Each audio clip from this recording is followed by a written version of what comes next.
Summer leave start ஆனதும் ஆச்சு, நம்மளுக்கு வேலை டபுள் இல்லை ட்ரிபிள் மடங்கு ஆயிடுச்சு.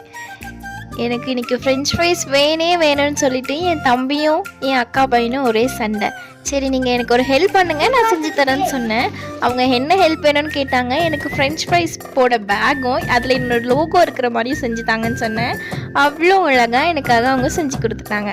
சரி நம்ம வேலையை பார்ப்போன்ட்டு ஒரு பெரிய உருளைக்கிழங்கு எடுத்து அதை நல்லா இந்த மாதிரி சீவிட்டு கட் பண்ணி எடுத்துக்கோங்க. அதை ஃபஸ்ட்டு கோல்டு வாட்டரில் ஒரு 10 நிமிஷம் ஊற வச்சுக்கோங்க. அப்புறம் ஹாட் வாட்டரில் உப்பு போட்டு 10 நிமிஷம் ஊற வச்சுட்டு ஒரு டவலில் தண்ணி இல்லாமல் நல்லா அதை தொடச்சி எடுத்துக்கிட்டு மீடியம் ஃப்ளேமில் ஒரு கொஞ்ச நேரம் அதை வறுத்துட்டு அதவே ஹை ஃப்ளேமில் வச்சு நல்லா மொறுன்னு ஆகிற வரைய வறுத்து எடுத்துட்டு அதில் கொஞ்சமாக உப்பு மிளகாத்தூள் போட்டால் கிறிஸ்பியான ஃப்ரெஞ்ச் ஃப்ரைஸ் ரெடி.